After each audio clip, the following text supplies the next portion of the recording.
1 মিনিটে তোমাদেরকে দারুণ একটা রেসিপি শিখিয়ে দেবো। প্রথমে চাউলের গুঁড়া নিয়ে তারপরে পরিমাণ মতো এইভাবে লবণ দিয়ে দিবা, তারপরে একটু পানি দিয়ে এইভাবে সুন্দর করে মাখিয়ে নিবা। যে দেখো কি সুন্দর আটা মাখার মতো হয়ে গেছে। তারপরে এখন এর সাথে মিষ্টি যোগ করতে হবে, তো আমরা মিষ্টি হিসাবে যোগ করতেছি গুড়।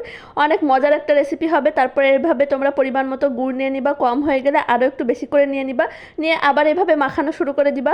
অনেক বেশি ভালো করে মাখাবা আর মাখাতেই থাকবা যতক্ষণ পর্যন্ত এটা হচ্ছে একেবারে পাতলা না হয়ে আসে। তো আমাদের একটু গুড় কম হয়ে গেছে বলে আবার একটু গুড় দিয়ে দিলাম, কারণ নতুন করে আর পানি দিব না। এভাবে গুলতে একেবারে নরম করে ফেলবো। দেখো কি সুন্দর একটা ব্যাটার তৈরি হয়ে গেছে। এভাবে পাতলা করবা, ঠিক এইরকম হবে, দেখে তো তোমরা বুঝতে পারতেছো। তো তারপরে এভাবে আরো ভালো করে মাখিয়ে নিবা, মাখাতে তারপরে এগুলো তোমরা সুন্দর করে এভাবে চামচ দিয়ে তেলে ছেড়ে দিবা। দেখবা কি সুন্দর একটা পিঠা তৈরি হয়ে যাবে।